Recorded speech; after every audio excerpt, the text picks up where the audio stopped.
Good morning. Okay.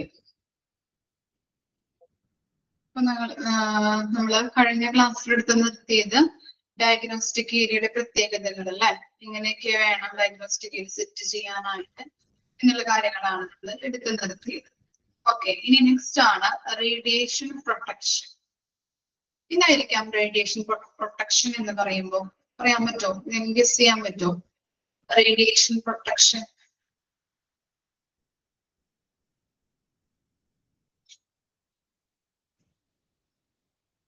ഇതായിരിക്കാം.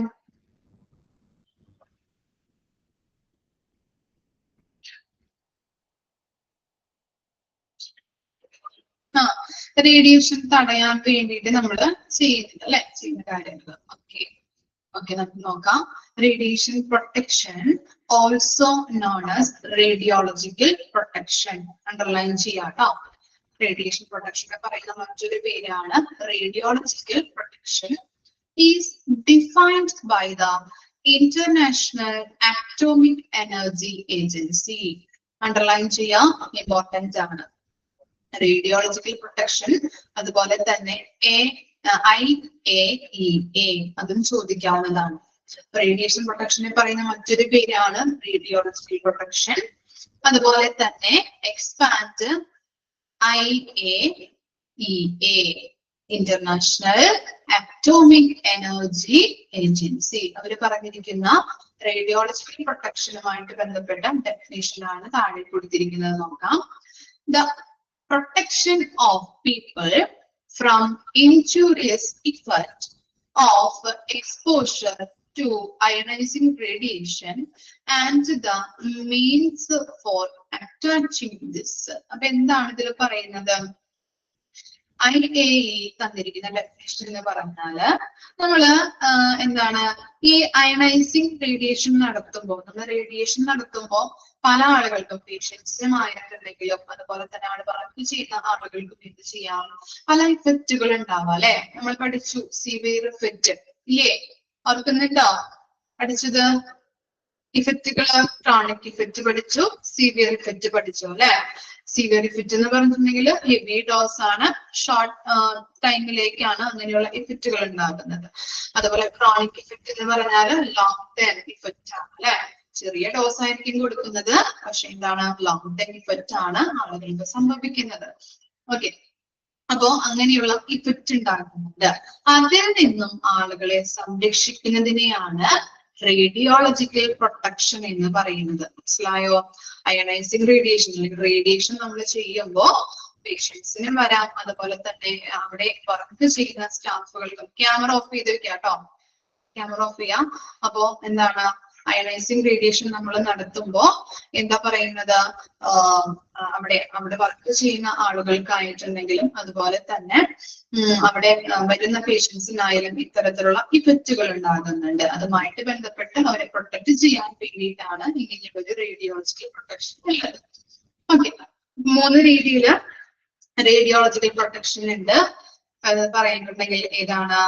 Occupational radiation protection. 3 രീതിയിലാണ് അവിടെ കൊടുത്തിരിക്കുന്നത്. ഒക്യുപേഷൻ 3 ടൈപ്സ് ഓഫ് പ്രൊട്ടക്ഷൻ ഉണ്ട്, അണ്ടർലൈൻ ചെയ്ത് വെക്കാം. ഏതൊക്കെയാണ്? ഒക്യുപേഷണൽ റേഡിയേഷൻ പ്രൊട്ടക്ഷൻ ഉണ്ട്, മെഡിക്കൽ റേഡിയേഷൻ പ്രൊട്ടക്ഷൻ ഉണ്ട്, പബ്ലിക് റേഡിയേഷൻ പ്രൊട്ടക്ഷൻ ഉണ്ട്.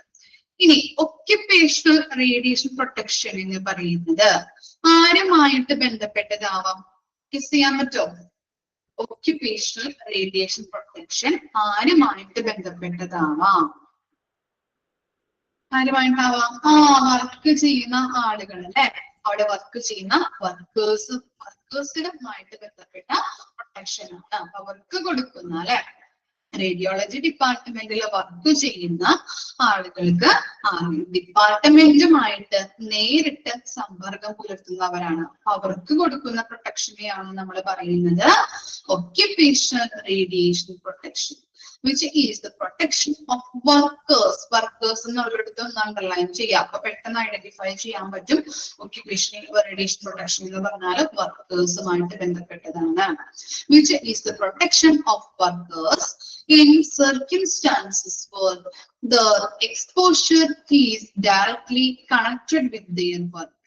Okay, അപ്പൊ നമ്മൾ പറഞ്ഞു റേഡിയോളജി ഡിപ്പാർട്ട്മെന്റുമായിട്ട് നേരിട്ട് സമ്പർക്കം പുലർത്തുന്നവരാണ് അവിടെ വർക്ക് ചെയ്യുന്ന ആളുകൾ.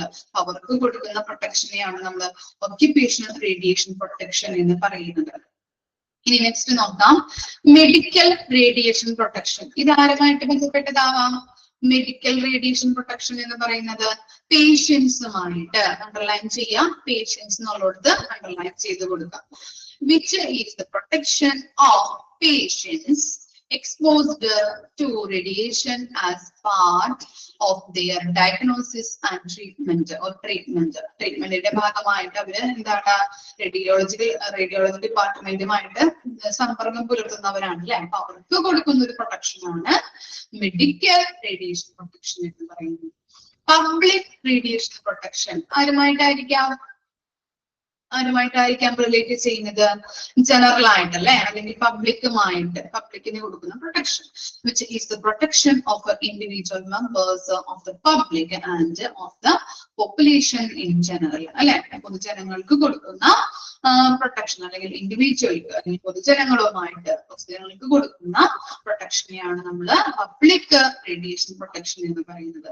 അപ്പോ 3 ടൈപ്സ് ഉണ്ട് റേഡിയേഷൻ പ്രൊട്ടക്ഷൻ എന്ന് പറഞ്ഞാല്. ഒക്യുപേഷണൽ ഉണ്ട്, മെഡിക്കൽ ഉണ്ട്, പബ്ലിക് ഉണ്ട്. ഒക്യുപേഷണൽ എന്ന് പറയുന്നത് വർക്കേഴ്സുമായിട്ട് ബന്ധപ്പെട്ടതാണ്. മെഡിക്കൽ എന്ന് പറയുമ്പോൾ പേഷ്യൻസുമായിട്ട് ബന്ധപ്പെട്ടതാണ്. പബ്ലിക് എന്ന് പറയുമ്പോൾ ഓരോ ഇൻഡിവിജ്വൽസ് അല്ലെ, ജനറൽ ആയിട്ടുള്ള കാര്യങ്ങളാണ് വരുന്നത്. ഓക്കെ,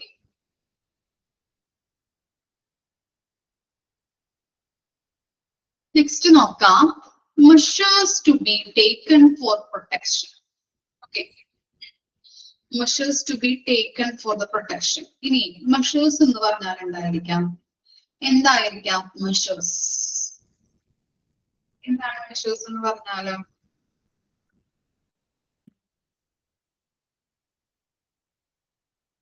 പ്രൊട്ടക്ഷനുമായിട്ട് ബന്ധപ്പെട്ട് നമുക്ക് എന്തൊക്കെ മുൻകരുതലുകൾ എടുക്കണം അല്ലെ?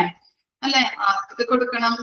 സ്റ്റാഫിന് കൊടുക്കണം, അവിടെ വരുന്ന പേഷ്യൻസിന് കൊടുക്കണം, പബ്ലിക്കിന് കൊടുക്കണം അല്ലെ. അപ്പൊ അങ്ങനെ വരുന്ന നമുക്ക് പ്രൊട്ടക്ഷനുമായിട്ട് റേഡിയോളജി ഡിപ്പാർട്ട്മെന്റുമായിട്ട് ബന്ധപ്പെട്ട് അവർക്ക് കൊടുക്കുന്നതിന് വേണ്ടിയിട്ടായിട്ടുള്ള പ്രൊട്ടക്ഷനുമായിട്ട് വേണ്ടതായിട്ടുള്ള മുൻകരുതലുകൾ, ഓക്കെ, സ്റ്റെപ്പുകൾ. ഓക്കെ, അപ്പോ ഫസ്റ്റ് വൺ എന്ന് പറയുന്നത് എന്താണ്?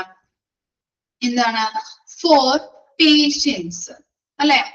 നിങ്ങളുടെ നോട്ടിലും കൊടുത്തിരിക്കുന്നത് പേഷ്യൻസ് എന്നല്ലേ, സ്ക്രീനിൽ കൊടുത്തിരിക്കുന്നത് തെറ്റാണ്. ഇവിടെ 2 പബ്ലിക് വരുന്നുണ്ട് കേട്ടോ.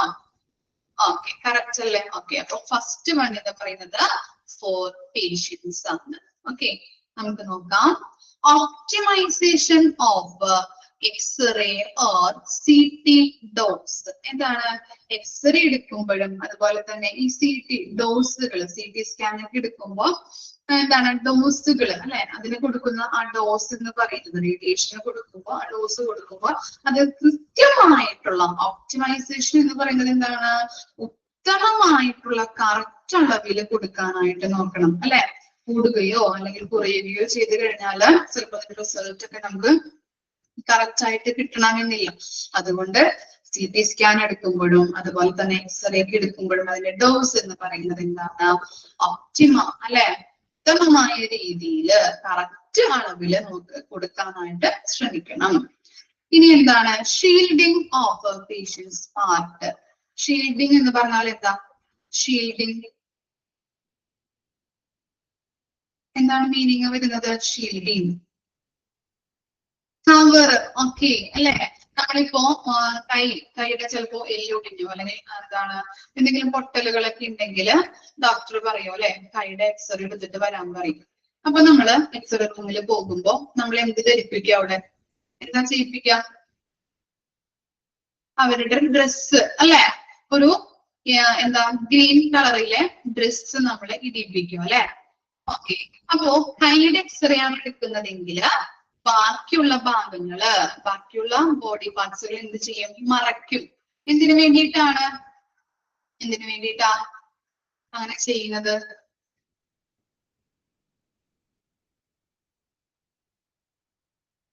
എന്തിനു വേണ്ടിയിട്ടാണ്? റേഡിയേഷൻ അല്ലെ? അപ്പൊ കൈയുടെ എക്സ്റേ എടുക്കണമെങ്കിൽ ആ കൈക്ക് മാത്രം എന്താണ് നമ്മൾ അതിന്റെ ആ എക്സ്റേ എടുത്താൽ മതി അല്ലെ? ബാക്കിയുള്ള ഭാഗത്ത് റേഡിയേഷൻ കടക്കാതിരിക്കാൻ, റേഡിയന്റ് കിരണങ്ങൾ അല്ലെ, റേഡിയന്റ് എനർജി നമ്മുടെ ശരീരത്തിലേക്ക് അല്ലെങ്കിൽ റേഡിയേഷൻ കടക്കാതിരിക്കാൻ വേണ്ടിയിട്ടാണ് അങ്ങനെ നമ്മളെ കവർ ചെയ്യിപ്പിക്കുന്നത്. ഓക്കെ, അപ്പൊ എന്ത് ചെയ്യണം? പേഷ്യൻസിന്റെ പാർട്ട് ബോഡിയില് ഷീൽഡിങ് കവചം ധരിപ്പിക്കാനായിട്ട് ശ്രദ്ധിക്കുക. ഇനി periodic calibration of machines and quality control. Calibration എന്ന് പറഞ്ഞാൽ എന്തായിരിക്കാം? കാലിബ്രേഷൻ എന്താണ്? കാലിബ്രേഷൻ എന്ന് പറഞ്ഞാല്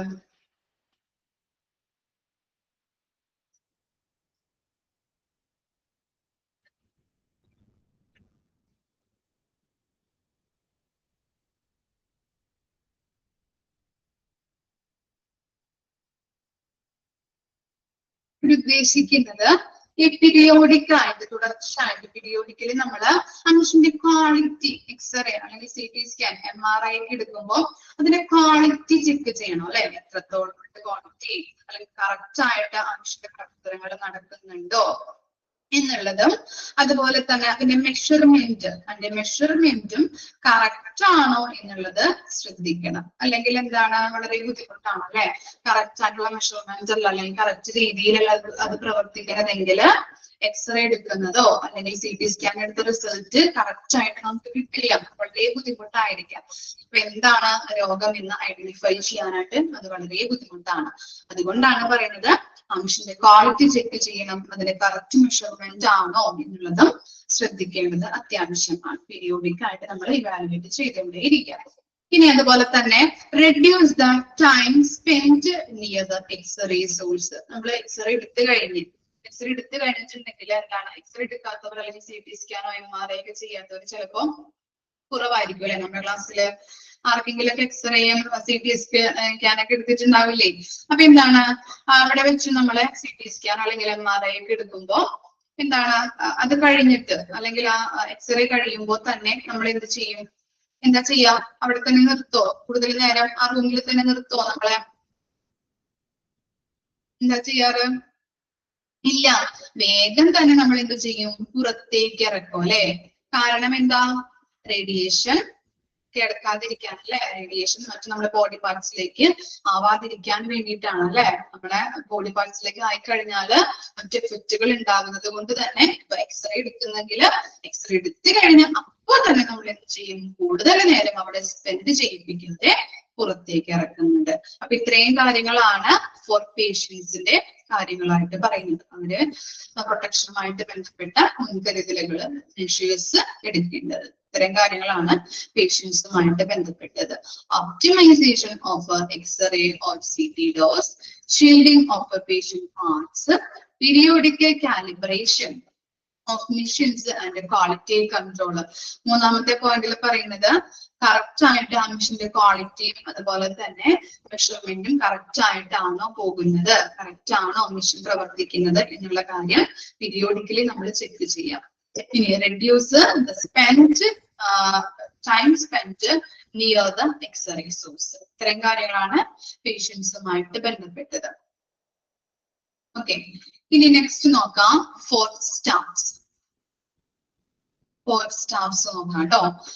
Adequate distance between mission and control panels. എന്താണ് പറയുന്നത്? ആവശ്യത്തിനുള്ള ഡിസ്റ്റൻസ് ഉണ്ടായിരിക്കും അല്ലെ? ആവശ്യത്തിനുള്ള 3 മീറ്റർ അല്ലെ? ആവശ്യത്തിനുള്ള ഡിസ്റ്റൻസ് ആരൊക്കെയുമായിട്ട് വേണം? മിഷനും അതുപോലെ കൺട്രോൾ പാനൽസ്. കൺട്രോൾ പാനൽസ് ആരായിരിക്കും? എന്താണ് ഉദ്ദേശിക്കുന്നത്? കൺട്രോൾ പാനൽസ് എന്ന് പറഞ്ഞാൽ ആരെയായിരിക്കാം? വെരി ഗുഡ്, സ്റ്റാഫുകൾ അല്ലെ? മിഷൻ കൺട്രോൾ ചെയ്യാനായിട്ട് അല്ലെ? എന്താണ് അത് സ്റ്റാർട്ടപ്പ് ചെയ്യുന്നതിന് വേണ്ടിയിട്ട് അത് ഇത്ര ടൈം കഴിയുമ്പോൾ ഓഫ് ചെയ്യാൻ വേണ്ടതായിട്ടുള്ള ഒരു കൺട്രോൾ പാനൽ ഉണ്ടാവും. ഓക്കെ, അപ്പൊ മിഷനും കൺട്രോൾ പാനലും തമ്മില് ഒരു ഡിസ്റ്റൻസ്, ആവശ്യത്തിനുള്ള മതിയായ രീതിയിലുള്ള ഡിസ്റ്റൻസ് ഉണ്ടായിരിക്കണം. അല്ലെങ്കിൽ എന്താ സംഭവിക്കാം? ആ സ്റ്റാഫിന് കൂടുതലായിട്ട് റേഡിയേഷൻ എടുക്കാൻ സാധ്യതയുണ്ട്. അതുകൊണ്ടാണ് പറയുന്നത് കൺട്രോൾ പാനലും മെഷീനും തമ്മില് ഒരു ഡിസ്റ്റൻസ്, പ്രത്യേക രീതിയിലുള്ള ഡിസ്റ്റൻസ് ഉണ്ടായിരിക്കണം. ഓക്കെ, ഇനി നെക്സ്റ്റ് ആണ് എന്ത്?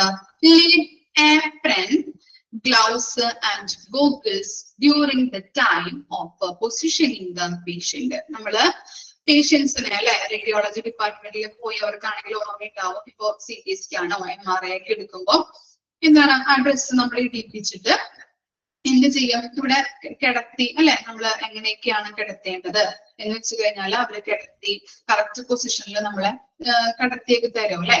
അപ്പൊ അങ്ങനെ ചെയ്യുമ്പോ അവരെന്ത് ധരിക്കണം? സ്റ്റാഫുകൾ എന്താ ധരിക്കേണ്ടത് എന്നാണ് അവിടെ കൊടുത്തിരിക്കുന്നത്. ഏപ്രൺ, ഏപ്രൺ എന്ന് പറഞ്ഞാൽ അറിയാലോ ഇല്ലേ, നമ്മള് കിച്ചണിലൊക്കെ യൂസ് ചെയ്യുന്ന കാര്യങ്ങളാണ് അല്ലെ ഏപ്രൺ എന്ന് പറഞ്ഞാല്. ഓക്കെ, അതുപോലെ തന്നെ ഗൂഗിൾസ്, ഗൂഗിൾസ് എന്ന് പറഞ്ഞിട്ടുണ്ടെങ്കിൽ കണ്ണടകൾ, അതുപോലെ തന്നെ കൈകളിലെ ഗ്ലൗസും ധരിച്ചിരിക്കണം നിർബന്ധമായിട്ട്. ഓക്കെ, അങ്ങനെ വർക്ക് ചെയ്യുന്ന സ്റ്റാഫുകൾക്ക് പ്രൊട്ടക്ഷന് വേണ്ടിയിട്ടാണ് ഇങ്ങനെ ചെയ്യാൻ പറയുന്നത്. ഇനി എന്താണ്? Usage of personal display devices. ഏതാണ് ഡിവൈസസ് എന്ന് പറയുന്നത്? TLD. TLDയുടെ ഫുൾ ഫോം നിർബന്ധമായിട്ട് പഠിക്കാം. Thermoluminescent dosimeter. ഓക്കെ, TLDയുടെ ഫുൾ ഫോം ഇമ്പോർട്ടന്റ് ആണ്. അങ്ങോട്ടും ഇങ്ങോട്ടും മാറിപ്പോരുത്. എന്താ സ്പെല്ലിങ്ങുകള് കറക്റ്റ് ചെക്ക് ചെയ്യാം. എന്ത് പറ്റിയാലും മോളെ പഠിക്കാൻ വളരെ ബുദ്ധിമുട്ടുണ്ടോ? എഴുതി പഠിച്ചാൽ മതി. ഓക്കെ, ജസ്റ്റ് പാർട്ടാക്കി പഠിക്കാം. തെർമോ ലൂമിനസെന്റ് ഡോസിമീറ്റർ, അങ്ങനെ പാർട്ടാക്കി പഠിച്ചു കഴിഞ്ഞാൽ നമുക്ക് പെട്ടെന്ന് കിട്ടും. ഓക്കെ, അപ്പൊ TLDയുടെ ഫുൾ ഫോം നിർബന്ധമായിട്ടും പഠിക്കണം. Thermoluminescent dosimeter. Dosimeter instrument that measures exposure to ionising radiation over a given period. ഇനി ഡോസിമീറ്റർ എന്ന് പറഞ്ഞാൽ എന്താണ്? ഒരു ഇൻസ്ട്രുമെന്റ് ആണ് അല്ലെ. എന്തിനു വേണ്ടിയിട്ടുള്ള ഇൻസ്ട്രുമെന്റ് ആണ്? നമുക്കറിയാം അവിടുത്തെ സ്റ്റാഫുകൾ അല്ലെ, അവിടുത്തെ സ്റ്റാഫുകൾ എന്ന് പറയുന്നത് ഒരു നിശ്ചിത എന്താണ് കുറെ നാള് എന്താണ് ആ റേഡിയേഷനുമായിട്ട് ബന്ധപ്പെട്ട് വർക്ക് ചെയ്യുന്നവരാണ് അല്ലെ. റേഡിയേഷൻ എന്താണ്, അപ്പൊ എന്താണ് അതുമായിട്ട് ബന്ധപ്പെട്ട് വർക്ക് ചെയ്യുന്ന അവരാണ് അല്ലെ. അപ്പൊ അങ്ങനെ വർക്ക് ചെയ്യുമ്പോൾ അവര് എത്രത്തോളം റേഡിയേഷനുമായിട്ട് സമ്പർക്കം പുലർത്തിയിട്ടുണ്ട് എന്ന് മെഷർ ചെയ്യുന്ന ഒരു ഇൻസ്ട്രുമെന്റിനെയാണ് നമ്മൾ ഡോസിമീറ്റർ എന്ന് പറയുന്നത്. അത് വെച്ച് നമുക്ക് ഐഡന്റിഫൈ ചെയ്യാൻ പറ്റും അവർക്ക് എത്രത്തോളം അവര് റേഡിയേഷനുമായിട്ട് സമ്പർക്കം പുലർത്തിയിട്ടുണ്ട്. ഓക്കെ, അങ്ങനെയുള്ള ഒരു ഇൻസ്ട്രുമെന്റ് ആണ്, ചെക്ക് ചെയ്യാൻ വേണ്ടിയുള്ള ഒരു ഇൻസ്ട്രുമെന്റ് ആണ് ഡോസിമീറ്റർ എന്ന് പറയുന്നത്. മനസ്സിലായോ? അതൊക്കെ കറക്റ്റ് ആയിട്ട്, അപ്പൊ അതിന്റെ യൂസേജുകൾ കറക്റ്റ് ആയിട്ടാണോ മിഷൻ പ്രവർത്തിക്കുന്നത്, അതിന്റെ യൂസേജ് കറക്റ്റ് ആയിട്ട് ഡിസ്പ്ലേ പേഴ്സണൽ ഡിസ്പ്ലേയിങ് ഡിവൈസസ് ആണ്. ഓക്കെ, അപ്പോ ഡോസിമീറ്റർ ഇമ്പോർട്ടന്റ് ആണ്. ഡോസിമീറ്റർ എന്ന് പറഞ്ഞാൽ ഒരു ഇൻസ്ട്രുമെന്റ് ആണ്. എന്തിനു വേണ്ടിയിട്ടുള്ള ഇൻസ്ട്രുമെന്റ് ആണ്? അവിടെ വർക്ക് ചെയ്യുന്ന സ്റ്റാഫുകള് എത്രത്തോളം റേഡിയേഷനുമായിട്ട് സമ്പർക്കം പുലർത്തിയിട്ടുണ്ട് എന്നുള്ളത് ഐഡന്റിഫൈ ചെയ്യാനായിട്ട്, അല്ലെങ്കിൽ മെഷർ ചെയ്യാനായിട്ടുള്ള ഒരു ഇൻസ്ട്രുമെന്റ്. ഓക്കെ, ഇനി നെക്സ്റ്റ് ആണ് എന്ത് പറയുന്നത്? Monitoring radiation exposure every month. എന്താ പറയുന്നത്? ഈ എന്താ മോണിറ്റർ ചെയ്യുക അല്ലെ. മോണിറ്റർ എന്ന് പറഞ്ഞാൽ എന്താണ്? നിരീക്ഷിക്കുക അല്ലെ, നിരീക്ഷിക്കുക. എന്താണ്? ഓരോ മിഷനും എത്ര എന്താണ് എന്തെങ്കിലും കംപ്ലൈന്റ്സ് ഉണ്ടോ, കറക്റ്റ് ആയിട്ടാണോ വർക്ക് ചെയ്യുന്നത്, അല്ലെങ്കിൽ എന്തെങ്കിലും റിപ്പയർസ് ആവശ്യമായിട്ട് വരുന്നുണ്ടോ, അങ്ങനെയുള്ള കാര്യങ്ങള് ചെക്ക് ചെയ്യാം. ഓക്കെ, അതുപോലെ തന്നെ ഇപ്പൊ അതിൽ നിന്ന് എന്തെങ്കിലും റേഡിയേഷൻസ് പുറത്തു വരുന്നുണ്ടോ. ചില മെഷീൻസ് ഒക്കെ ചീത്തയാകുമ്പോ അല്ലെ, ബ്രേക്ക് ഡൗൺ സിറ്റുവേഷൻ ആകുമ്പോ അതിൽ നിന്ന് റേഡിയേഷൻ കിരണങ്ങൾ വരാം അല്ലെ. റേഡിയേഷൻ എന്നൊക്കെ പറഞ്ഞാൽ വളരെ ആളുകൾക്ക് അതൊരു ഭവിഷ്യത്ത് വരുന്ന കാര്യങ്ങളാണല്ലേ റേഡിയേഷൻ അല്ലെ. വളരെ രീതിയിൽ പ്രൊട്ടക്ഷനും കാര്യങ്ങളൊക്കെ നമ്മൾ കൊടുക്കേണ്ടതുണ്ട്. അപ്പോ അങ്ങനെയുള്ള മെഷീനിൽ നിന്ന് റേഡിയേഷൻ കിരണങ്ങൾ പുറത്തേക്ക് വരുന്നുണ്ടോ, എന്തെങ്കിലും കാരണങ്ങളാൽ പുറത്തു വരുന്നുണ്ടോ, എന്തെങ്കിലും കംപ്ലൈന്റ്സ് ഉണ്ടോ, റിപ്പയർ ചെയ്യേണ്ടത് ആവശ്യമുണ്ടോ.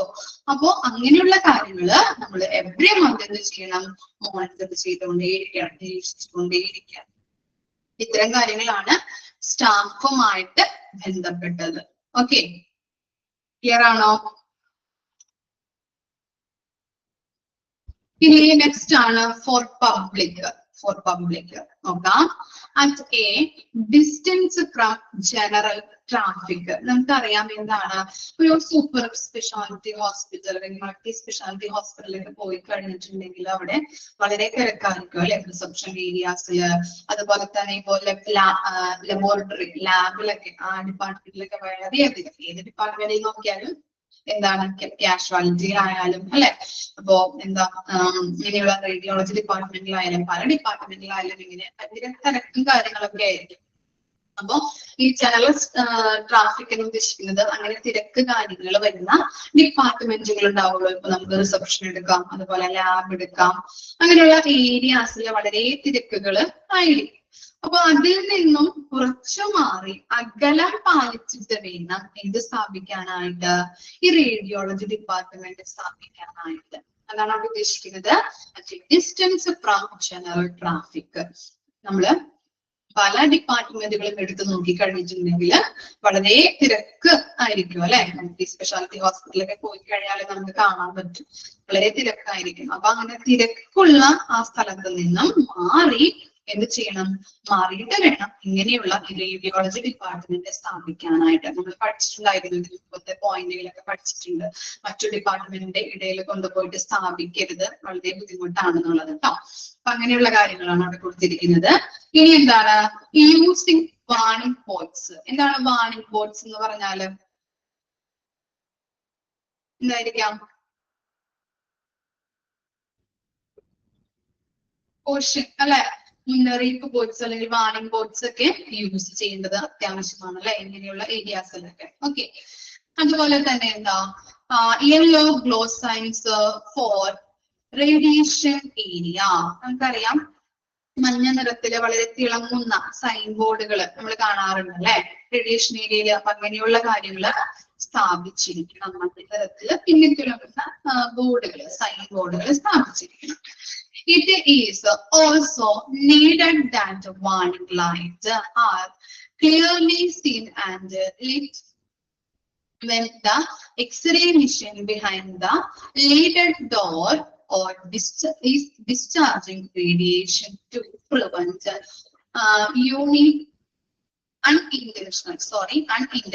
unintentional എന്ന് പറഞ്ഞാൽ അപ്രതീക്ഷിതമായ unintentional entry into the room without wearing radiation protection. നമുക്കറിയാം ഈ ചിത്രങ്ങളൊക്കെ നിങ്ങൾ കണ്ടിട്ടുണ്ടാവും അല്ലെ, ഹൈ റേഡിയേഷൻ ഏരിയ എന്നൊക്കെ പറഞ്ഞിട്ട് ഇല്ലേ.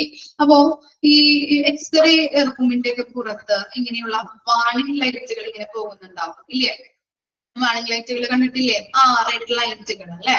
ഓക്കെ, അപ്പൊ എക്സ്റേ എടുക്കുന്ന സമയത്ത് എക്സ്റേയുടെ ആ റൂമിന്റെ പുറത്തിരിക്കുന്ന ആളുകൾക്ക് കാണാൻ വേണ്ടിയിട്ട്, ഐഡന്റിഫൈ ചെയ്യാൻ വേണ്ടിയിട്ടാണ് ഇങ്ങനെയുള്ള ഈ വാർണിംഗ് ലൈറ്റുകൾ ഇങ്ങനെ പോകുന്നത് അല്ലെ, റെഡ് കളറിലുള്ളത്. ഓക്കെ, അപ്പോ പെട്ടെന്ന് ആരെങ്കിലും, ഇനി എന്തിനു വേണ്ടിയിട്ടാണ് ഇങ്ങനെ വാർണിംഗ് ലൈറ്റുകൾ ഇങ്ങനെ അവര് ചെയ്യുന്നത്, അങ്ങനെ ഇങ്ങനെ പോകുന്നത് കാണിക്കുന്നത് എന്തിനു വേണ്ടിയിട്ടായിരിക്കാം?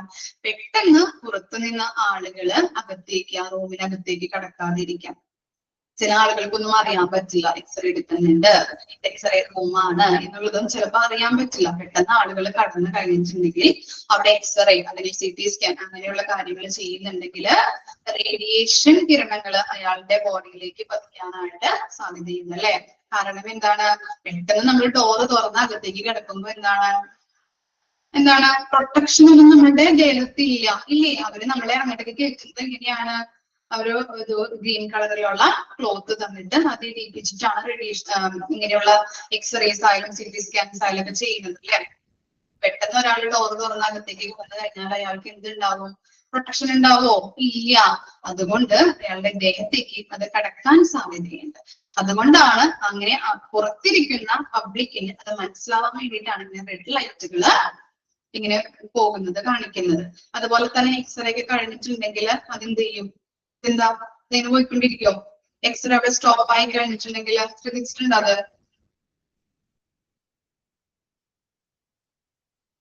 ശ്രദ്ധിച്ചിട്ടുണ്ടോ? എക്സ്റേ കഴിഞ്ഞിട്ടുണ്ടെങ്കിലും ആ റെഡ് ലൈറ്റ് ഇങ്ങനെ പോയിക്കൊണ്ടിരിക്കുന്നത്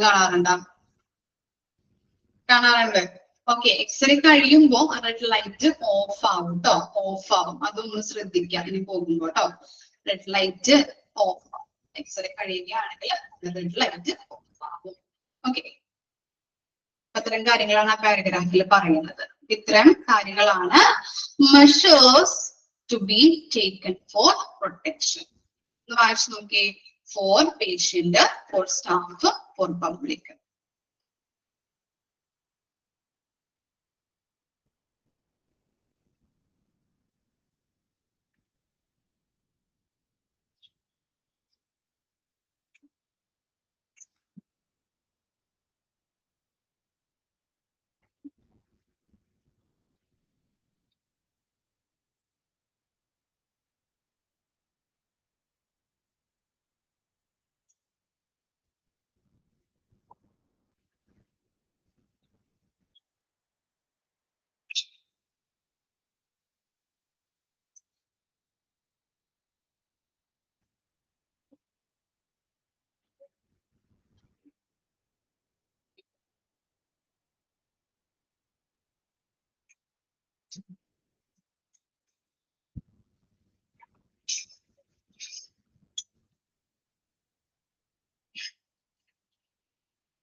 എന്താണ് മുബീന?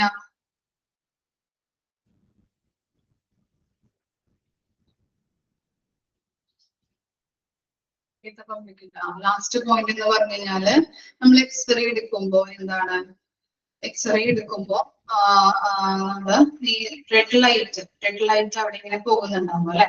എന്തിനു വേണ്ടിയിട്ടാണ് അങ്ങനെ റെഡ് ലൈറ്റ് നമ്മൾ ഇടുന്നത്? അവര് അങ്ങനെ ചെയ്യുന്നത് എന്തിനു വേണ്ടിയിട്ടാണ്? പുറത്തു നിന്ന് ആളുകൾ പെട്ടെന്ന് അറിയാതെ ആളുകൾ കടക്കാതിരിക്കാൻ വേണ്ടിയിട്ട്. അങ്ങനെ കടന്നു കഴിഞ്ഞിട്ടുണ്ടെങ്കിൽ അവർക്ക് റേഡിയേഷൻ എത്താൻ സാധ്യതയുണ്ട്. അപ്പൊ അവരെ അറിയിക്കാൻ വേണ്ടിയിട്ടാണ് ഇങ്ങനെയുള്ള വാർണിംഗ് ലൈറ്റുകൾ ഇടുന്നത്. ഓക്കെ, മനസ്സിലായോ?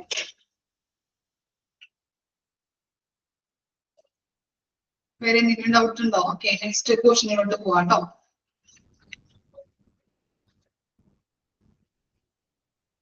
ഇനി നെക്സ്റ്റ് നോക്കാം. എന്താണ് അർജുൻ?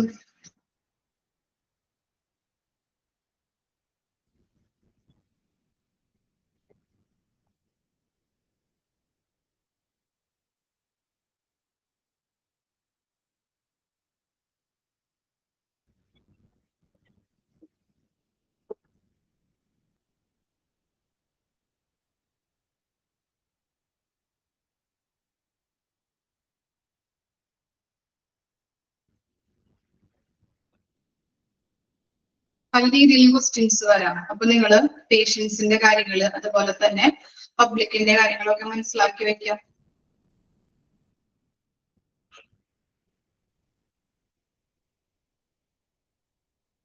അത് മിസ്സിന് അറിയില്ല, അവരിടുന്ന ക്വസ്റ്റ്യൻസ് ആയിരിക്കില്ലേ. അപ്പോ ഗൈഡ അല്ലെങ്കിൽ ഇപ്പൊ മോക്ക് ടെസ്റ്റ് ഞാൻ ഇടുമല്ലോ, മോക്ക് ടെസ്റ്റ് നോക്കിയിട്ട് പഠിച്ചാൽ മതി. ഈ പോയിന്റുകൾ ഓർത്ത് വെക്കാം. പേഷ്യൻസിന്റെ ഏതാണ് വരുന്നത്, സ്റ്റാഫിന്റെ ഏതാണ് വരുന്നത്. ഓക്കെ, കൃത്യമായിട്ട് പഠിച്ചാലേ നിങ്ങൾക്ക് ഐഡന്റിഫൈ ചെയ്യാനായിട്ട് പറ്റുള്ളൂ. പറഞ്ഞിട്ടുണ്ടല്ലോ, കൃത്യമായിട്ട് ഓരോ കാര്യങ്ങളും പഠിക്കണം. നമ്മൾ കഷ്ടപ്പെട്ടിട്ട് തന്നെ പഠിക്കണം. ഡയറ്റിലൂടെ നേടാൻ പറ്റില്ല. ഓക്കെ,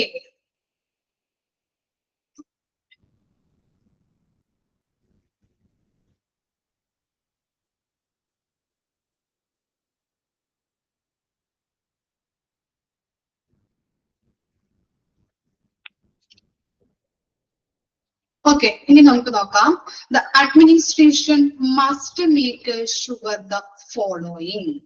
ഓക്കെ, ഇനി അഡ്മിനിസ്ട്രേഷൻ ഏരിയ ആരാണെന്ന് അറിയാലോ. എന്താണ് അഡ്മിനിസ്ട്രേഷന്റെ കാര്യങ്ങൾ, അവർ ചെയ്യുന്ന വർക്കുകളും കാര്യങ്ങളും എന്തൊക്കെയാ?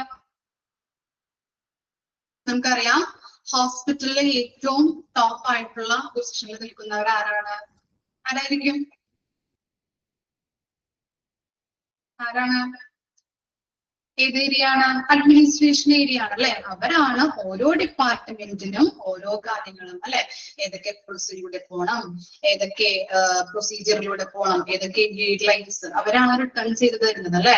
ഓരോ ഡിപ്പാർട്ട്മെന്റിനും ഓരോ പ്രൊസീജിയർ പോളിസീസ് ആയിരിക്കും. അപ്പൊ അവരാണ് ഓരോ ഡിപ്പാർട്ട്മെന്റിന്റെയും പ്രൊസീജിയർ ആയാലും പോളിസീസ് ആയാലും റിട്ടേൺ ചെയ്ത് തരുന്നത്. അവര് പറയുന്ന രീതിയിലൂടെ വേണം ഓരോ ഡിപ്പാർട്ട്മെന്റിൽ പോവാനായിട്ട്. അപ്പോ നമ്മുടെ റേഡിയോളജി ഡിപ്പാർട്ട്മെന്റിന്റെ എന്തുണ്ട്, അവര് കുറച്ച് കാര്യങ്ങൾ പറഞ്ഞിട്ടുണ്ട്. അപ്പൊ ആ രീതിയിലൂടെയാണോ അവര് പോകുന്നത് എന്നുള്ളത് ആര് ഉറപ്പുവരുത്തേണ്ടതാണ്? അഡ്മിനിസ്ട്രേഷൻ ഉറപ്പുവരുത്തേണ്ടതാണ് അല്ലെ. അപ്പൊ അങ്ങനെയുള്ള കുറച്ച് കാര്യങ്ങളാണ് ഇവിടെ പറഞ്ഞിരിക്കുന്നത്. Enlarging and consenting all radiology department policies and courses of action for the radiology department. അപ്പൊ എന്താ പറയുന്നത്, ഈ റേഡിയോളജി ഡിപ്പാർട്ട്മെന്റില് കുറച്ച് പോളിസീസ് പ്രൊസീജിയേഴ്സ് ഒക്കെ ആര് റിട്ടേൺ ചെയ്തിട്ടുണ്ട്, ആര് ഓർഗനൈസ് ചെയ്തിട്ടുണ്ട്? ഈ അഡ്മിനിസ്ട്രേഷൻ ഏരിയ ഓർഗനൈസ് ചെയ്തിട്ടുണ്ട്. അപ്പൊ അതനുസരിച്ച് വേണം അവരുടെ അനുമതിയോട് കൂടിയിട്ട്, അല്ലെങ്കിൽ അവര് ചെയ്യുന്ന കാര്യങ്ങൾ അല്ലെ. കൺസൾട്ടിങ് എന്ന് പറഞ്ഞാൽ അനുമതി, അതുപോലെ തന്നെ എൻലാർജിങ്, ഡെവലപ്പിംഗ് എന്നാണ് അതിന്റെ അർത്ഥം വരുന്നത്, ഡെവലപ്പ്. അപ്പോ ഈ അഡ്മിനിസ്ട്രേഷൻ ഏരിയ ഡെവലപ്പ് ചെയ്തതും അവരുടെ അനുമതിയോട് കൂടിയിട്ട് വേണം ആര് പ്രവർത്തിക്കാനായിട്ട്? Radiology department പ്രവർത്തിക്കാനായിട്ട്. അവര് പറഞ്ഞിരിക്കുന്ന പോളിസിയിലൂടെയും അവര് പറഞ്ഞിരിക്കുന്ന ആക്ഷൻ, കോഴ്സ് ഓഫ് ആക്ഷനിലൂടെ വേണം ഇവര് പ്രവർത്തിക്കാനായിട്ട്. ഏതൊക്കെ കാര്യങ്ങളാണ് അവർ പറഞ്ഞിരിക്കുന്നത് നോക്കാം. Appointment system for ward patients should be so planned that inpatients not have to wait excessively. എന്താ മനസ്സിലായേ? ആ പോയിന്റ് വായിച്ചപ്പോ അപ്പോയിന്റ്മെന്റ് സിസ്റ്റം എന്നുള്ളത് പഠിച്ചിട്ടുണ്ട് അല്ലെ. നമ്മളുടെ ഔട്ട് പേഷ്യന്റിൽ പഠിച്ചതായിട്ട് ഓർക്കുന്നുണ്ടോ? എന്താണ് അപ്പോയിന്റ്മെന്റ് സിസ്റ്റം? അപ്പോയിന്റ്മെന്റ് എടുത്തിട്ട് നമ്മള് വരുന്നത് അല്ലെ, ഡോക്ടറെ കാണാനായിട്ടൊക്കെ വരുന്നത്, അല്ലെങ്കിൽ സ്കാൻ ചെയ്യാം അല്ലെ. റേഡിയോളജി ഡിപ്പാർട്ട്മെന്റിൽ നമ്മൾ എന്താണ് അപ്പോയിന്റ്മെന്റ് സിസ്റ്റം ഉണ്ട് അല്ലെ. അങ്ങനെ അപ്പോയിന്റ്മെന്റ് എടുത്ത് ഇങ്ങനെയുള്ള പേഷ്യൻസ് വരുമ്പോ, വാർഡ് പേഷ്യൻസ് വരുമ്പോ അവരെ എന്ത് ചെയ്യിപ്പിക്കാൻ പാടില്ല? കൂടുതൽ നേരം വെയിറ്റ് ചെയ്യിപ്പിക്കാനായിട്ട് പാടില്ല അല്ലെ. ചിലപ്പോൾ ബുദ്ധിമുട്ടുള്ളവരായിരിക്കാം, പ്രായമായവരായിരിക്കാം അല്ലെ. വാർഡ് പേഷ്യൻസ് എന്ന് പറയുന്നത് ആരാണ്? ഇൻപേഷ്യൻസ് ആണ് അല്ലെ. അവിടെ അഡ്മിറ്റ് ആയിട്ട് ചികിത്സ തേടുന്ന രോഗികളാണ് വാർഡ് പേഷ്യൻസ് അല്ലെങ്കിൽ ഇൻപേഷ്യൻസ് എന്ന് പറയുന്നത്. അതുകൊണ്ട് തന്നെ അവരെ അധികം വെയിറ്റ് ചെയ്യിപ്പിക്കാനായിട്ട് പാടില്ല. പെട്ടെന്ന് തന്നെ കാര്യങ്ങളൊക്കെ ചെയ്ത് തീർത്ത് കൊടുക്കണം അവർക്ക്. ഇനി എന്താ? Department timing are followed according to the hospital policy. Okay, hospital policy അനുസരിച്ച് ഓരോ ഡിപ്പാർട്ട്മെന്റ് ഓപ്പൺ ചെയ്യാനും അതുപോലെ തന്നെ ക്ലോസ് ചെയ്യാനായിട്ടും ഓരോ ടൈമിംഗ് ഉണ്ടാവും അല്ലെ. അല്ലെങ്കിൽ അവിടുത്തെ സ്റ്റാഫുകൾക്ക് തോന്നിയ പോലെ ഓപ്പൺ ചെയ്യാം, തുറക്കാം, അടയ്ക്കാം അല്ലെ. അവർക്ക് തോന്നിയ പോലെ പോകാൻ പറ്റുമോ? ഇല്ല. ഡിപ്പാർട്ട്മെന്റ് അല്ലെ ഹോസ്പിറ്റൽ പോളിസിയിൽ പറഞ്ഞിരിക്കുന്നത് പോലെ വേണം അവര് ഡിപ്പാർട്ട്മെന്റ് ഓപ്പൺ ചെയ്യാൻ. ആ പങ്ക്ച്വാലിറ്റി അല്ലെങ്കിൽ ആ ടൈം കൃത്യതയോടുകൂടി അവർ കീപ്പ് ചെയ്യണം. അപ്പൊ അങ്ങനെയുള്ള ഡിപ്പാർട്ട്മെന്റ് ടൈമിംഗ് ഫോളോ ചെയ്യുന്നുണ്ടോ എന്ന് നോക്കണം. ഇനി എന്താണ്? Non essential waiting time should have award. എന്ത് ചെയ്യണം? കുറെ നമ്മൾ വെയിറ്റ് ചെയ്യിപ്പിക്കാൻ പാടില്ല. ആവശ്യമില്ലാതെ രോഗികളെ വെയിറ്റ് ചെയ്യിപ്പിക്കുന്നത് ഒഴിവാക്കണം അല്ലെ. മൂഷിച്ചിലുണ്ടാവാൻ അല്ലെങ്കിൽ ബുദ്ധിമുട്ടുള്ള രോഗികൾ ഉണ്ടാവാം. അപ്പൊ എന്താണ്? ആവശ്യമില്ലാതെ അവരെ വെയിറ്റ് ചെയ്യിപ്പിക്കുന്നത് ഒഴിവാക്കണം. Preventive maintenance of machines and equipment. എന്ത് ചെയ്യണം?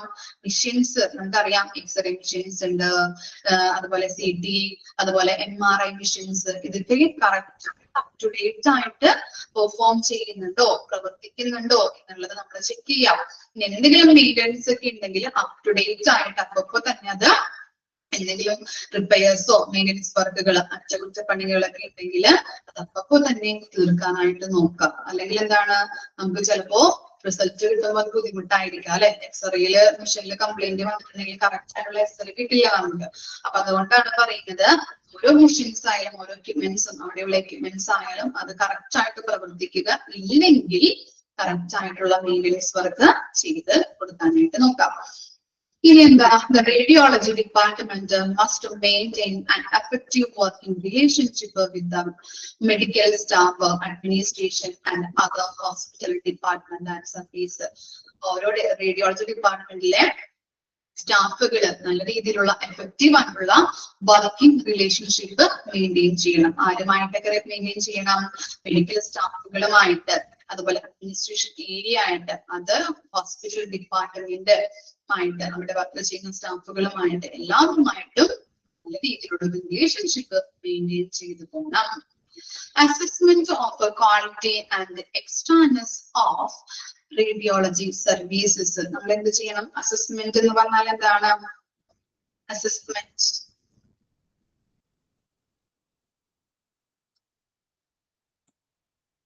അസസ്മെന്റ് എന്താ?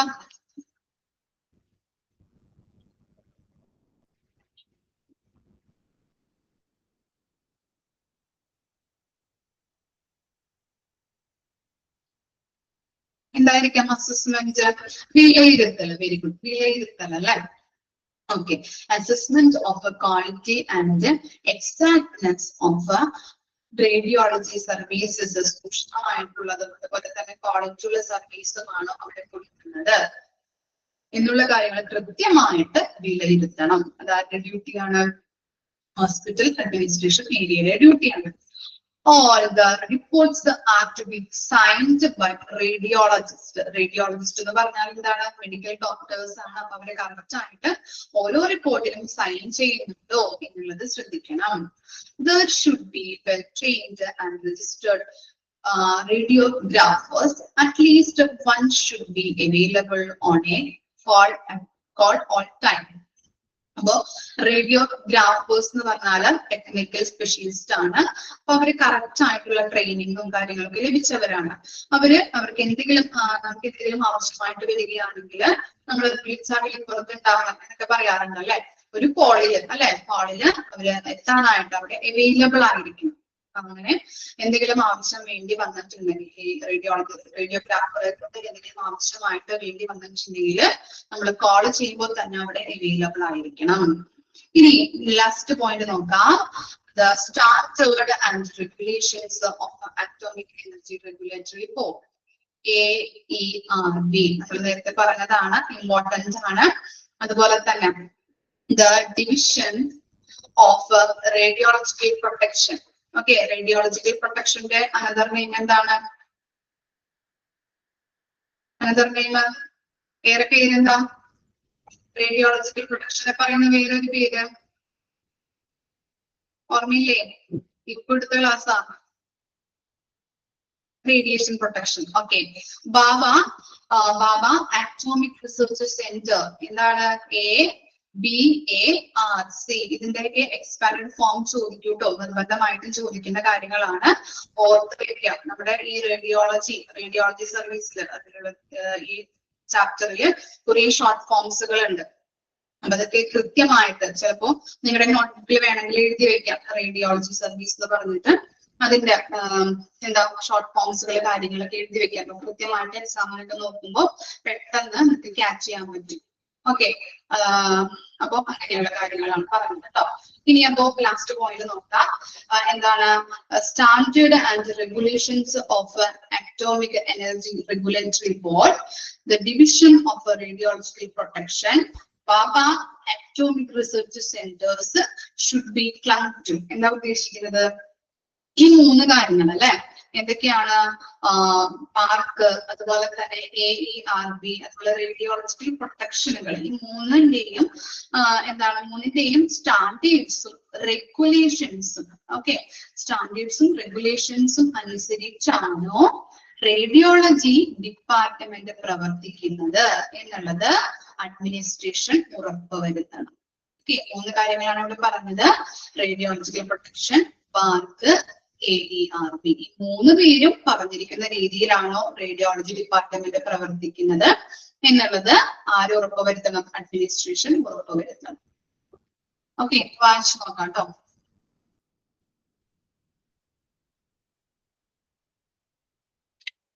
ഇതോടുകൂടി ചാപ്റ്റർ കംപ്ലീറ്റ് ആയിട്ടുണ്ട്. വായിച്ചു നോക്കാം.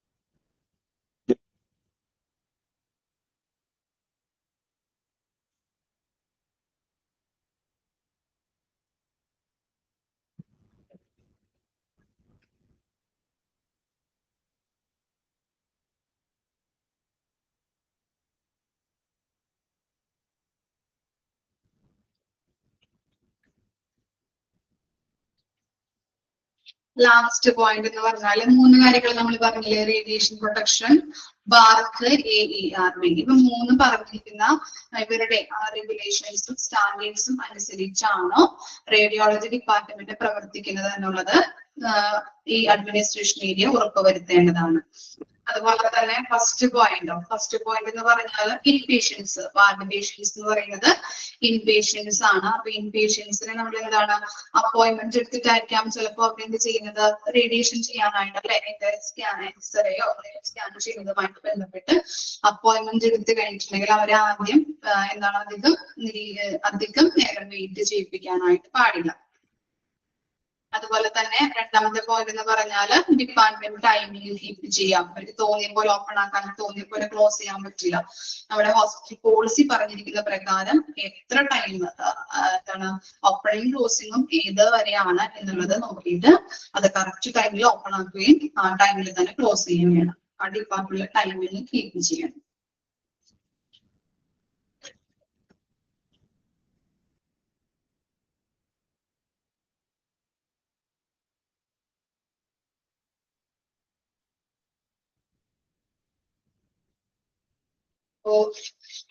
റേഡിയോളജി കംപ്ലീറ്റ് ആയി.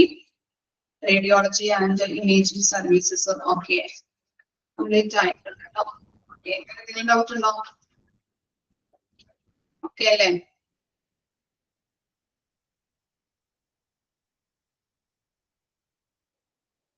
ഓക്കെ, ഇനി നെക്സ്റ്റ് നമ്മൾ എടുക്കാൻ പോകുന്നത് mortuary. Chapter 10 mortuary services. Okay, എന്താണ് മോർച്ചറി എന്ന് പറഞ്ഞാൽ എല്ലാവർക്കും അറിയാം അല്ലെ? എന്താ മോർച്ചറി? മോർച്ചറി എന്ന് പറഞ്ഞാൽ എന്താണ്?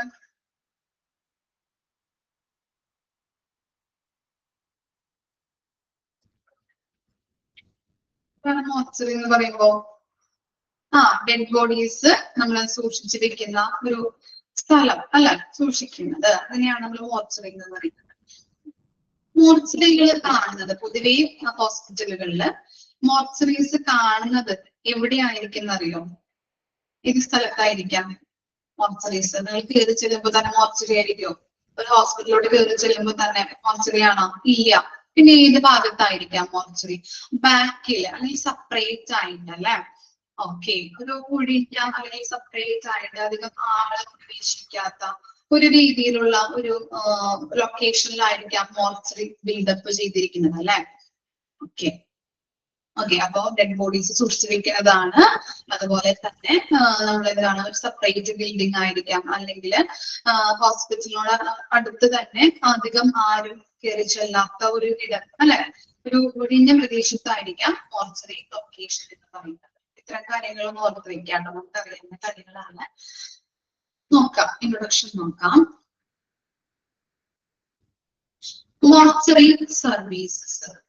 Mortuary is an inevitable part of every hospital, as it handles the prevention of dead bodies so that the forensic clinicians and pathologists may investigate the causes of death and make scientific investigations.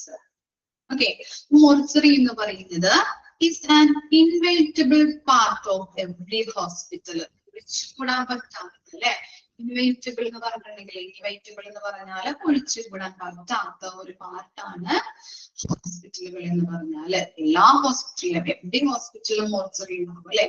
ഓരോ ഹോസ്പിറ്റലിലും ഒഴിച്ചുകൂടാൻ പറ്റാത്ത ഒരു part അല്ലെങ്കിൽ ഒരു ഭാഗമാണ് എന്ത്, mortuary എന്ന് പറയുന്നത്. ഇനി മോർച്ചറിയിൽ നമ്മൾ എന്താണ്, handles the prevention of the dead bodies. Prevention എന്ന് പറഞ്ഞാല് പ്രിസർവേഷൻ. പ്രിസർവേഷൻ എന്ന് പറഞ്ഞാൽ എന്താണ്, സൂക്ഷിച്ചു വെക്കുന്നുണ്ട് അല്ലെ. ഡെഡ് ബോഡീസ് നമ്മൾ സൂക്ഷിച്ചു വെക്കുന്നു. ഓക്കെ, അപ്പോ ഇനി സൂക്ഷിച്ചു വെക്കുകയും അതുപോലെ തന്നെ ഫോറൻസിക് ക്ലിനീഷ്യൻസ്. ആരാണ് ക്ലിനീഷ്യൻസ് എന്ന് പറഞ്ഞാല്? എന്താ മീനിങ് ക്ലിനീഷ്യൻസ്?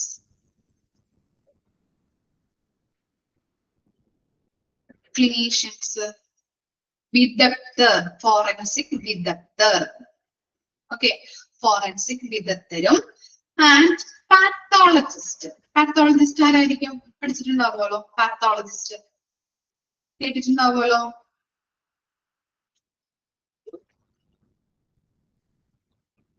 പാത്തോളജിസ്റ്റ് കേട്ടിട്ടില്ലേ? സിനിമയിലൊക്കെ കേട്ടിട്ടുണ്ടാവുമല്ലോ. ആരും കേട്ടിട്ടില്ല? ആരാ പാത്തോളജിസ്റ്റ്? ഡിസീസസില് സ്പെഷ്യലൈസ് ചെയ്തിരിക്കുന്ന ഡോക്ടേഴ്സിനെയാണ് നമ്മൾ പാത്തോളജിസ്റ്റ് എന്ന് പറയുന്നത്. ഓക്കെ, ഡിസീസസില് സ്പെഷ്യലൈസ് ചെയ്തിരിക്കുന്ന ഡോക്ടേഴ്സ്. ഡിസീസസിൽ സ്പെഷ്യലൈസ് ചെയ്തിരിക്കുന്ന ഡോക്ടേഴ്സിനെയാണ് പാത്തോളജിസ്റ്റ് എന്ന് പറയുന്നത്. അപ്പോ ഇവര് രണ്ടുപേരും എന്ത് ചെയ്യുന്നുണ്ട്? ഫോറൻസിക് വിദഗ്ധരും അതുപോലെ പാത്തോളജിസ്റ്റുകളും എന്ത് ചെയ്യുന്നുണ്ട്? ഡെഡ് ബോഡീസ്, ഇപ്പൊ ഒരാൾ മരിച്ചു കഴിഞ്ഞിട്ടുണ്ടെങ്കിൽ അയാളുടെ മരണം എങ്ങനെയാണ് സംഭവിച്ചത്, അതിന്റെ കോസസ് ഓഫ് ഡെത്ത് അല്ലെ, മരണകാരണം ഇൻവെസ്റ്റിഗേറ്റ് ചെയ്യുന്നതിന് വേണ്ടിയിട്ട് സയന്റിഫിക് ശാസ്ത്രീയമായിട്ടുള്ള പരിശോധനകൾ നടത്തുന്നവരാണ് ആര്? രണ്ടുപേര് അല്ലെ. നമ്മൾ പറഞ്ഞു ഫോറൻസിക് ക്ലിനീഷ്യൻസും പാത്തോളജിസ്റ്റും. ഓക്കെ, ഫസ്റ്റ് പോയിന്റ് മനസ്സിലായോ? അപ്പൊ മോർച്ചറി എന്ന് പറഞ്ഞാല് നമ്മുടെ ഈ ഹോസ്പിറ്റലിൽ ഒഴിച്ചുകൂടാൻ പറ്റാത്ത ഒരു പാർട്ടാണ് മോർച്ചറി എന്ന് പറയുന്നത്. അവിടെ എന്ത് ചെയ്യുന്നുണ്ട്? ഡെഡ് ബോഡീസ് സൂക്ഷിച്ചു വെക്കുന്നുണ്ട്. ഇനി എന്തിനു വേണ്ടിയിട്ടാണ് സൂക്ഷിച്ചു വെക്കുന്നത്? പോസ്റ്റ്മോർട്ടം ഒക്കെ ചെയ്യുമ്പോ അല്ലെ, ഓട്ടോപ്സി എന്ന് പറഞ്ഞാൽ എന്താ? പോസ്റ്റ്മോർട്ടം. അപ്പൊ അതിന് വേണ്ടിയിട്ട് എന്താണ്, ഈ രോഗി എന്താണ് മരിച്ചതിന്റെ കാരണം അറിയാൻ വേണ്ടിയിട്ട് അല്ലെ. അതുപോലെ തന്നെ സയന്റിഫിക് ആയിട്ടുള്ള പരിശോധനകൾ നടത്താൻ വേണ്ടിയിട്ട് ആരാണ് നടത്തുന്നത്? ഫോറൻസിക് വിദഗ്ധരും പാത്തോളജിസ്റ്റുകളുമാണ്. ക്ലിയർ ആയോ? ഇനി നെക്സ്റ്റ് നോക്കാം. മോർഗ് ഓർ മോർച്ചറി. മോർച്ചറിനെ പറയുന്ന മറ്റൊരു പേര് എന്താണ്? മോർഗ് എന്ന് പറയുന്നുണ്ട്. അണ്ടർലൈൻ ചെയ്യാട്ടോ, അണ്ടർലൈൻ ചെയ്ത് വെക്കാം, ഇമ്പോർട്ടൻസ് ആണ്. മോർച്ചറിനെ പറയുന്ന മറ്റൊരു പേരാണ് മോർഗ്.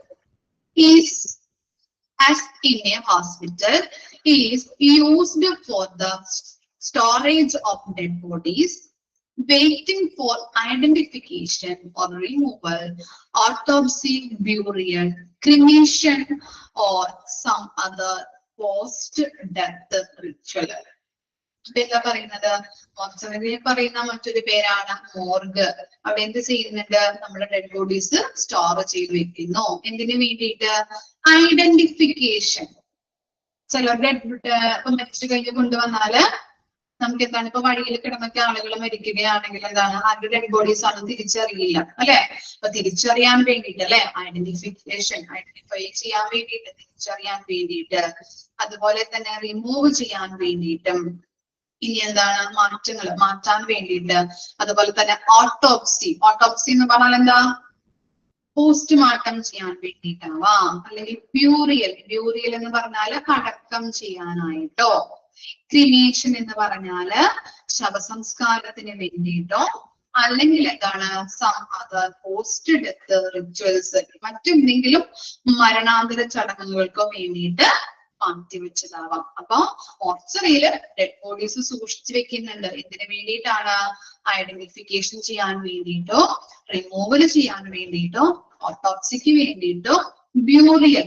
ഓട്ടോപ്സി എന്ന് പറഞ്ഞാല് പോസ്റ്റ്മോർട്ടം, ബ്യൂറിയൽ എന്ന് പറഞ്ഞാല് അടക്കം ചെയ്യാൻ വേണ്ടിയിട്ടോ, ക്രിമേഷൻ എന്ന് പറഞ്ഞാല് ശവസംസ്കാരത്തിന് വേണ്ടിയിട്ടോ, അല്ലെങ്കിൽ മറ്റെന്തെങ്കിലും മരണാന്തര ചടങ്ങുകൾക്കോ വേണ്ടിയിട്ട് ഡെഡ് ബോഡീസ് മാറ്റി വെച്ചതാവാം അല്ലെങ്കിൽ സ്റ്റോർ ചെയ്ത് വെച്ചതാവാം. ക്ലിയർ ആണോ? Second point. ഓക്കെ, ഇനി നെക്സ്റ്റ് പോയിന്റ് കൂടി നോക്കാം. The term morgue is derived from French word morgue.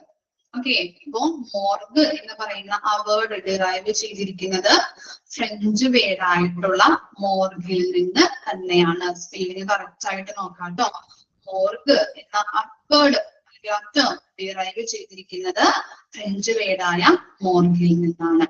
Which means, എന്താണ് അതിന്റെ meaning? To look solemnly to defame. To look solemnly to defame. Solemnly to look solemnly to defer എന്ന് പറഞ്ഞിട്ടുണ്ടെങ്കിൽ എന്താണ്? ഗൗരവത്തോടെ സൂക്ഷിച്ചു വെക്കുക എന്നാണ് അതിന്റെ അർത്ഥം. ഓക്കെ, മോർഗ് എന്ന് പറഞ്ഞിരിക്കുന്ന ആ ടേം ഡിറൈവ് ചെയ്തിരിക്കുന്നത് ഫ്രഞ്ച് വേർഡായ മോർഗിൽ നിന്നാണ്. അതിന്റെ മീനിങ് ആണ് എന്ത്? To look solemnly to defame. ഗൗരവത്തോടെ സൂക്ഷിച്ചു വെക്കുക. Morgue is mostly used in Northern American English, while mortuary is more common in British English. അപ്പൊ നോർത്തേൺ അമേരിക്കൻ ഇംഗ്ലീഷിൽ എന്താണ്? മോർഗ് എന്നാണ് പറയുന്നത്. അതുപോലെ തന്നെ ബ്രിട്ടീഷ് ഇംഗ്ലീഷിൽ പറയുന്നത് എന്താണ്? മോർച്ചറി എന്നാണ്. അപ്പൊ നമ്മുടെ നാട്ടിൽ എന്താ യൂസ് ചെയ്യുന്നത്? നോർത്തേൺ അമേരിക്കൻ ഇംഗ്ലീഷ് ആണോ അല്ലെങ്കിൽ ബ്രിട്ടീഷ് ഇംഗ്ലീഷ് ആണോ യൂസ് ചെയ്യാം? നമ്മുടെ ഇവിടെ മോർഗ് എന്നാണോ അല്ലെങ്കിൽ മോർച്ചറി എന്നാണോ പറയാ? എന്താ പറയാ? ബ്രിട്ടീഷ് ഇംഗ്ലീഷ് ആണ് യൂസ് ചെയ്യുന്നത്. ഓക്കെ, അപ്പൊ ഇത്തരം കാര്യങ്ങളാണ് ഇൻട്രൊഡക്ഷനിൽ പറയുന്നത്. ഓർത്ത് വെക്കാം കേട്ടോ. 3 പോയിന്റ്സ് വായിച്ച് മനസ്സിലാക്കി വെക്കാൻ ഇമ്പോർട്ടന്റ് ആണ്. നമ്മൾ പറഞ്ഞു ഫസ്റ്റ് നമ്മൾ പറഞ്ഞത് എന്താണ്? ഓരോ ഹോസ്പിറ്റലിലും ഇമ്പോർട്ടന്റ് ആയിട്ടുള്ള ഒഴിച്ചുകൂടാൻ പറ്റാത്ത ഒന്നാണ് മോർച്ചറി എന്ന് പറയുന്നത്. മോർച്ചറിയിലെ ഡെഡ് ബോഡീസ് സൂക്ഷിക്കുന്നുണ്ട്. ക്ലിനീഷ്യൻസ്, ഫോറൻസിക് ക്ലിനീഷ്യൻസും പാത്തോളജിസ്റ്റും എന്ത് ചെയ്യുന്നുണ്ട്? മരണകാരണം അറിയുന്നതിന് വേണ്ടിയിട്ടും അതുപോലെ സയന്റിഫിക് പരിശോധനകൾ നടത്താനായിട്ടും സഹായിക്കുന്നുണ്ട്. ഇനി മോർഗ് എന്ന് പറഞ്ഞാലും മോർച്ചറി എന്ന് പറഞ്ഞാലും ഒന്ന് തന്നെയാണ് കേട്ടോ. അതുപോലെ തന്നെ ഡെഡ് ബോഡീസ് സൂക്ഷിക്കുന്നുണ്ട് മോർച്ചറിയിൽ. ഇതിന് വേണ്ടിയിട്ടാണ് ഐഡന്റിഫിക്കേഷൻ ചെയ്യാൻ വേണ്ടിയിട്ട്, തിരിച്ചറിയാൻ വേണ്ടിയിട്ട്, മാറ്റി റിമൂവ് ചെയ്യാൻ വേണ്ടിയിട്ട്, ഓട്ടോപ്സിക്ക് വേണ്ടിയിട്ട്, ബ്യൂറിയൽ എന്താണ് അടക്കം ചെയ്യാനായിട്ട്, ക്രിമേഷൻ എന്ന് പറഞ്ഞാൽ ശവസംസ്കാരത്തിന് വേണ്ടിയിട്ടോ അല്ലെങ്കിൽ മറ്റേതെങ്കിലും മരണാന്തര ചടങ്ങുകൾക്കും വേണ്ടിയിട്ടോ മാറ്റി വെച്ചതാവാം. ഡെഡ് ബോഡീസ് സൂക്ഷിച്ചു വെച്ചതാവാം എന്നാണ് ഉദ്ദേശിക്കുന്നത്. ഇനി അതുപോലെ തന്നെ മോർഗ് എന്ന് പറഞ്ഞിരിക്കുന്ന ഡിറൈവ് ചെയ്തിരിക്കുന്നത് ഫ്രഞ്ച് വേർഡായിട്ടുള്ള മോർഗിൽ നിന്ന് തന്നെയാണ്. ഇനി അതിന്റെ മീനിങ് എന്ന് പറഞ്ഞത് ടു ലുക്ക് സോളംലി ടു ഡിഫേം, ഗൗരവത്തോടെ സൂക്ഷിച്ചു വെക്കുക. ഇനി അതുപോലെ തന്നെ ഈ മോർഗ് എന്ന് പറഞ്ഞിരിക്കുന്ന ആ വേർഡ് യൂസ് ചെയ്യുന്നത്, കോമൺലി യൂസ് ചെയ്യുന്നത് നോർത്തേൺ അമേരിക്കൻ ഇംഗ്ലീഷിലാണ്. അതുപോലെ തന്നെ മോർച്ചറി ബ്രിട്ടീഷ് ഇംഗ്ലീഷാണ്. ആ വേർഡ് യൂസ് ചെയ്യുന്നത് ബ്രിട്ടീഷ് ഇംഗ്ലീഷിലാണ്. ഓക്കെ, ഇത്തരം കാര്യങ്ങളാണ് നമ്മൾ പറഞ്ഞത്. ക്ലിയർ ആണോ? ഇൻട്രൊഡക്ഷൻ 3 പോയിന്റ്സ് നോക്കാം കേട്ടോ. വായിച്ചു നോക്കാം, മനസ്സിലാക്കാം.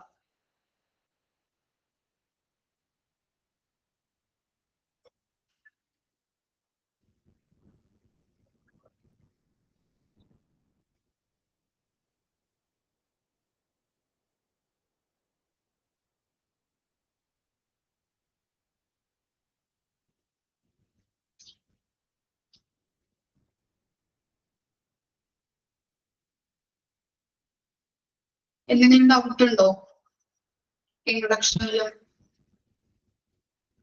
ഇല്ല. ഓക്കെ ആണോ? ഓക്കെ, നെക്സ്റ്റ് ക്ലാസ്സിൽ കാണാം കേട്ടോ. വായിച്ച് മനസ്സിലാക്കിയിട്ട് വരാം. Okay, thank you.